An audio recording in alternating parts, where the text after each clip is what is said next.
Everybody's left because I'm going to give the anniversary address.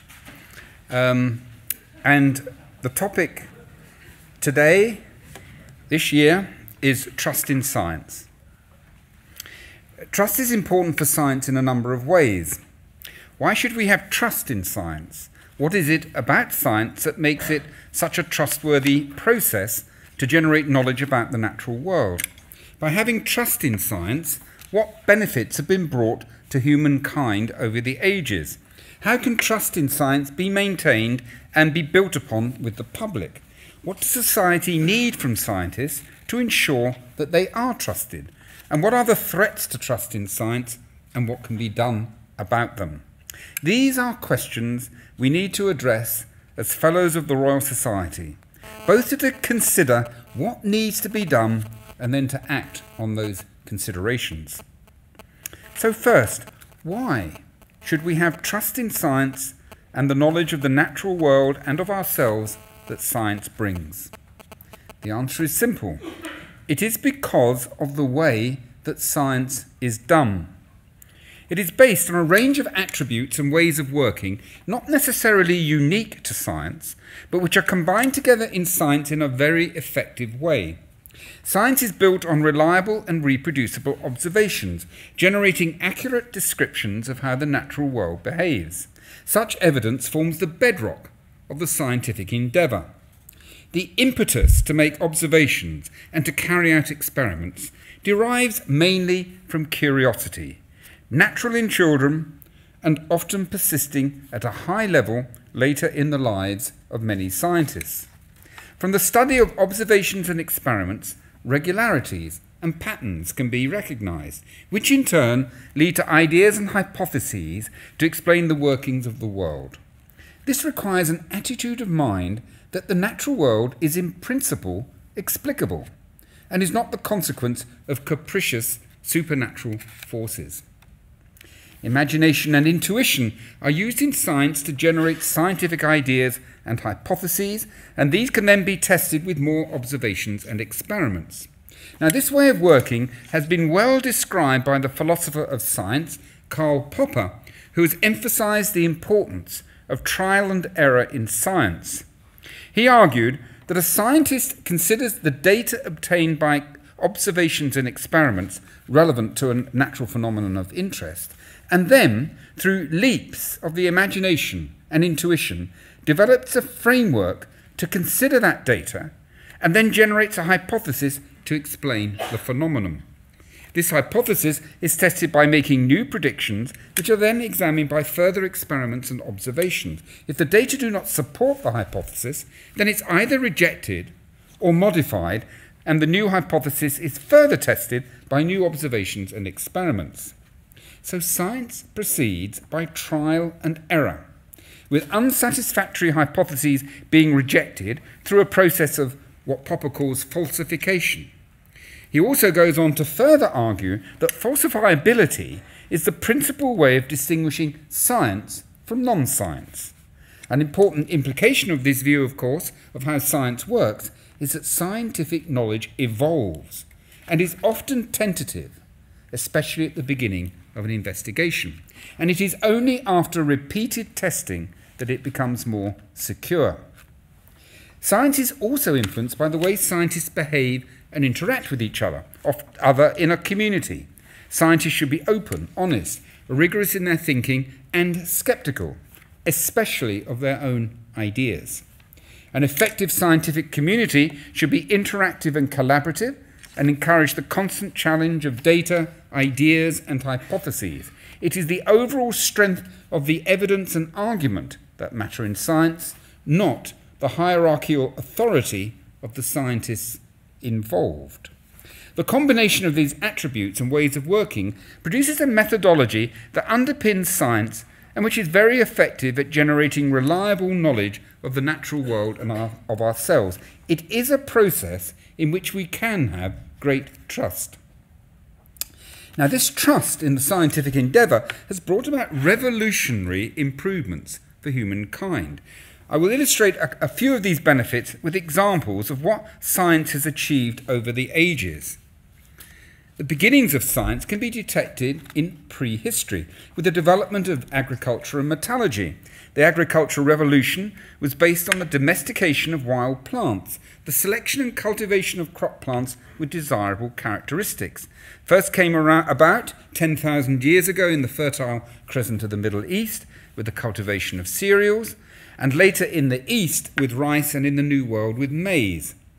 The materials revolution started with advances in metallurgy 5,000 to 8,000 years ago. Perhaps it was the burning of charcoal produced from the day before in a campfire made on ground containing copper ore that accidentally generated the temperatures needed to produce copper.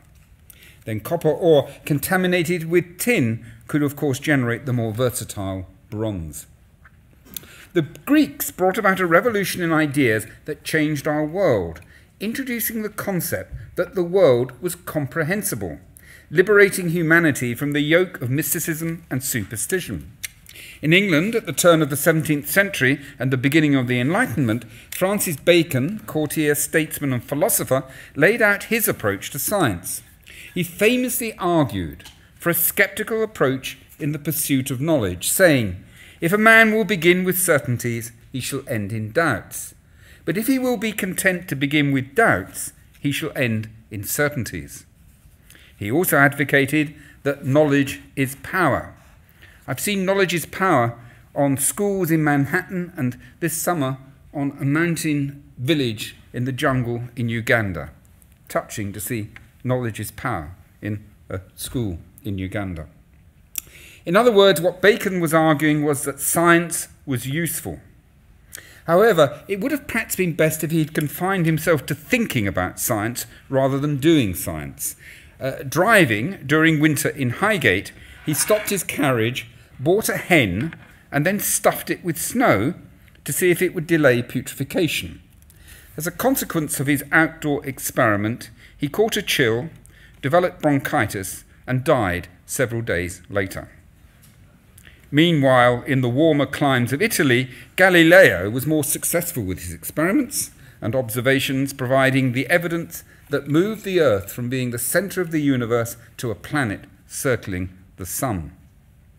The birth of modern science coincides with the founding of the Society in 1660. Our motto, nullius in verba, reflects an emphasis on the need to rely on demonstrated observation and experiment rather than established authority. The early pinnacle of success for science was the work of Isaac Newton, whose laws of motion led to the idea of universal gravitation. This provided a quantitative description of the motions of visible bodies, demonstrating that the motion of a small terrestrial object, such as an apple falling from a tree, was subject to the same laws that applied to the motion of large celestial objects like planets orbiting the sun. The Enlightenment and the Royal Society, together with other scientific academies of the day, set modern science on its way. The consequence of this was knowledge, which formed the basis for the Industrial Revolution that developed in the 18th and 19th centuries and continues today. The significance of the Industrial Revolution cannot be overestimated, as it literally underpins the making of the modern world. The technological advances have been legion. The development of new energy sources from steam to nuclear power, the use of new materials, the invention of machines of manufacture, from the power loom to the robotized modern factory, the development of new means of transport, from the rail locomotive to the spaceship, advances in communication and information management, from the telegraph to the World Wide Web. However, together with these advances for the good of humankind, there have also been the construction of increasingly more effective and deadly weapons of war.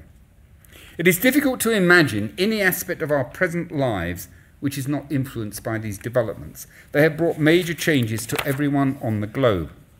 The Industrial Revolution was mostly based on the physical sciences, but the life sciences contributed as well.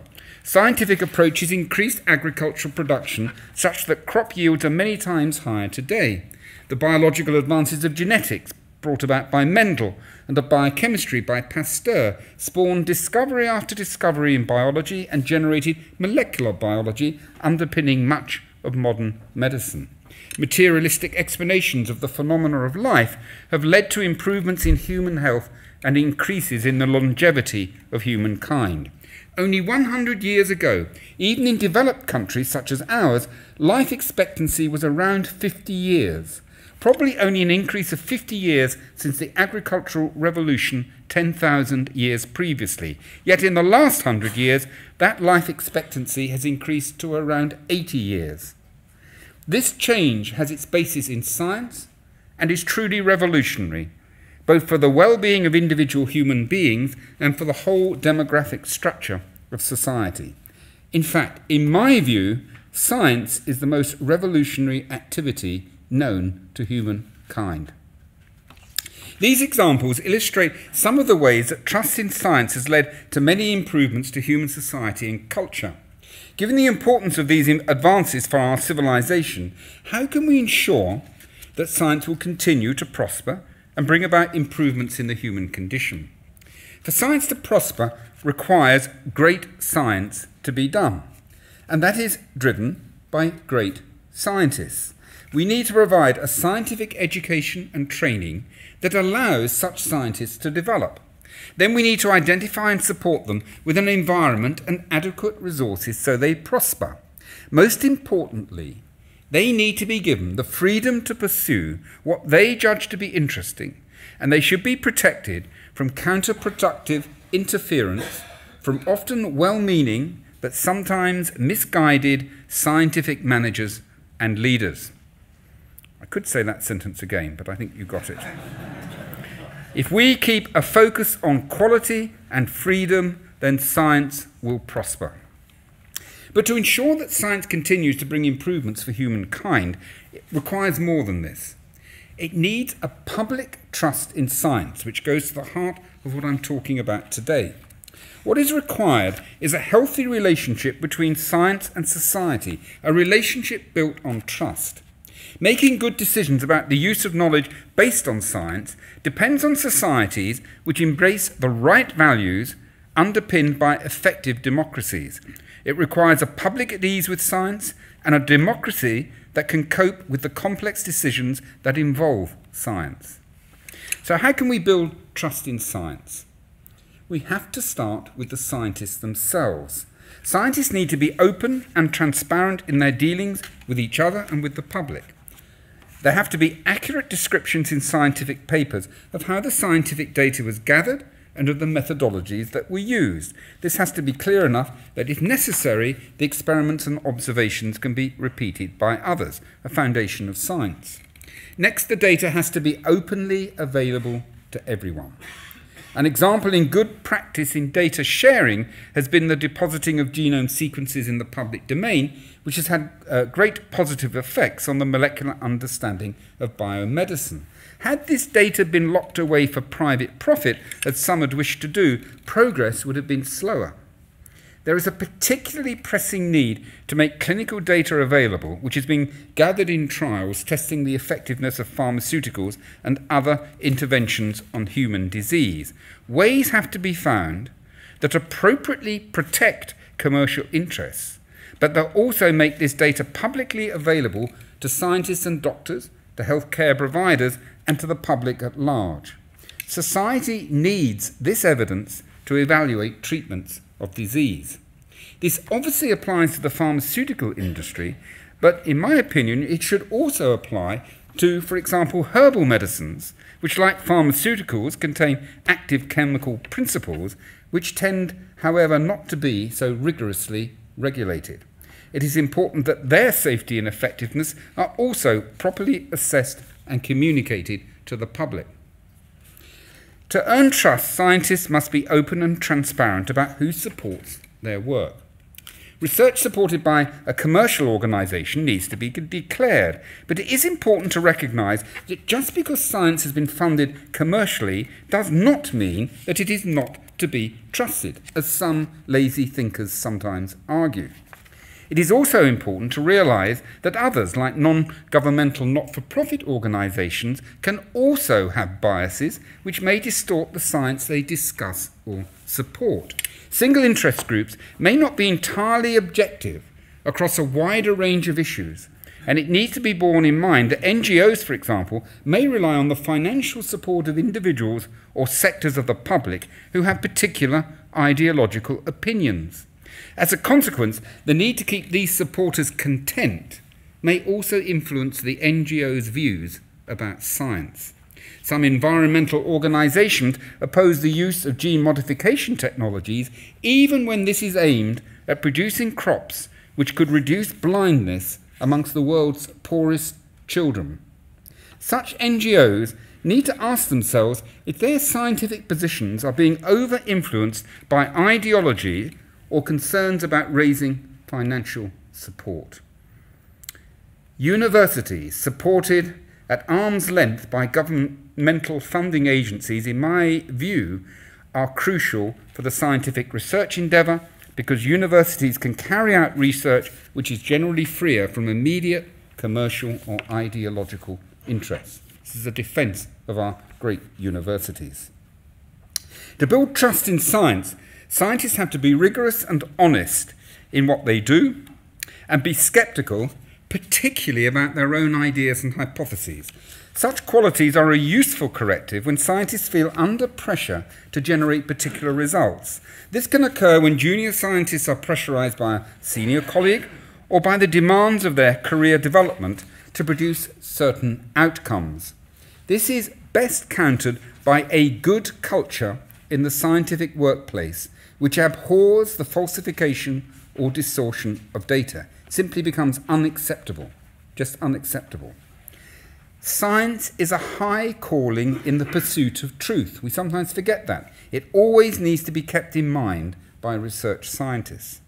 Similar pressures to generate specific outcomes can come from the media or public pressures. Work on stem cells is a case in point.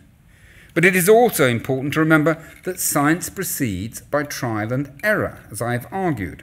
As a result, scientific knowledge evolves and may be rather tentative, especially at the cutting edge of research. Scientific advances by constant testing and eliminating unsatisfactory ideas and hypotheses means that sometimes a piece of research may come to an incorrect conclusion. However, as long as the research has been carried out honestly and in good faith, such mistakes should not be a matter of shame, as can be the case in some cultures. Coming up with clear, bold ideas that can be tested and rejected if incorrect often leads to faster progress in science than simply listing the results of observations and experiments and then retreating into safe, vague generalities. It is also important to ensure that so-called negative results are published. If such publication is combined with effective search engines, then it will improve the overall efficiency of the research endeavour. Ensuring trust in science is not just a question of how scientists behave, it is also a matter of how society views science, and that is shaped largely by how scientists interact with society. The first exposure to science that most people have is at school, so getting science education right is crucial. Science is a difficult subject. It requires teachers of high quality who can inspire pupils with the wonder of what science has revealed about the natural world and ourselves.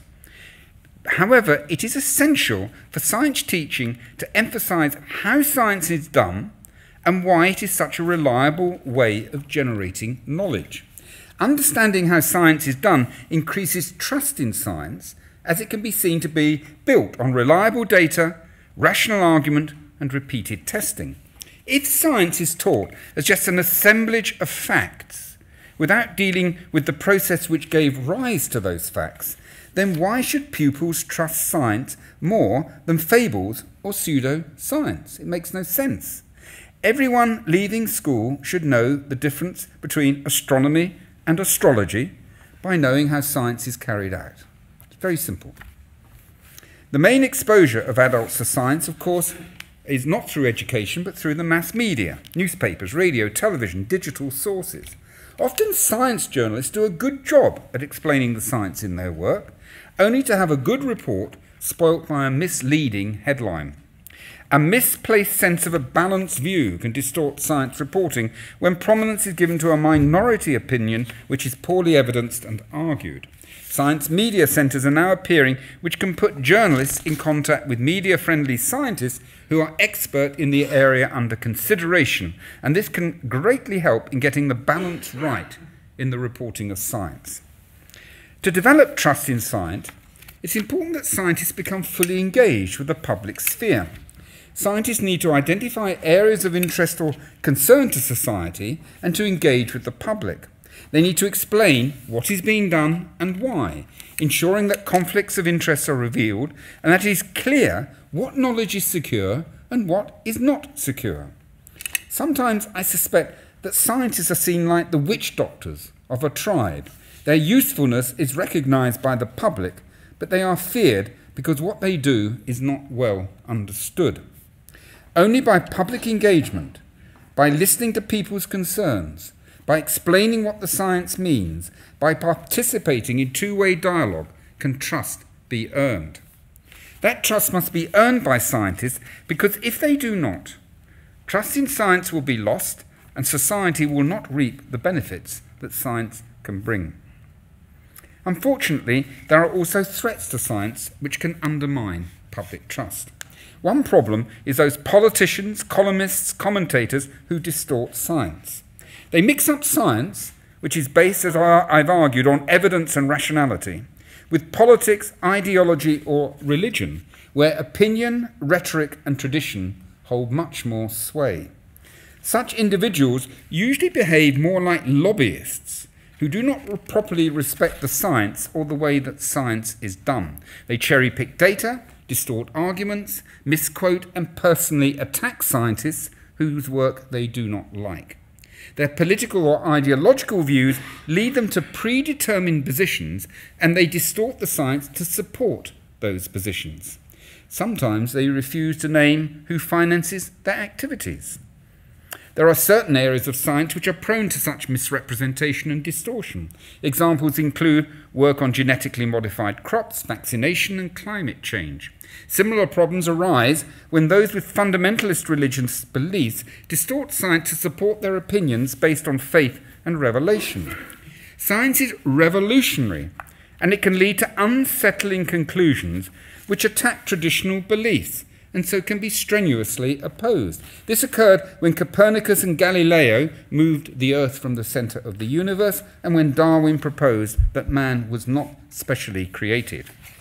Those in the public realm who distort science to support their particular political, ideological, or religious beliefs ultimately damage trust in science and deny the benefits science can bring to society. Scientists need to engage constructively with such individuals, explaining the science and why it should be taken seriously. However, serial offenders who continue to distort science repeatedly in this way need to be countered robustly, because if they are not, they will undermine the whole scientific endeavour. Another threat comes from scientific contrarians, from within and outside the scientific community, who take up extreme positions because they like the attention that such positions can attract. Sometimes they argue that their minority views should be respected because they are taking a sceptical stance. Sceptical views are, of course, important in science, as I've already discussed, but the case must be well argued and have support from evidence. And such people often miss the most important point. A true skeptic should be especially sceptical about their own ideas and hypotheses. In my experience, such contrarians often show little scepticism concerning their own arguments. It's also important to determine how expert a contrarian really is in the area of research that they're commenting on, when they take extreme positions which differ from the majority consensus view of expert scientists in that area. In the end, of course, science will prevail. But these threats to trust in science can slow down progress. Societies with respect for science and with strong democratic traditions deal better with these threats. People throughout the world need to recognise the value of science and recognise how it can contribute to our culture, to our civilization, to our wealth, to our quality of lives, to our health, to improving the lot of the poorest in the world. But for science to reach its full potential in bringing benefit to humankind, we must build trust in science and educate our citizens to be at ease with science and properly train our scientists and encourage them to fully engage with the public. Thank you very much. Thank you.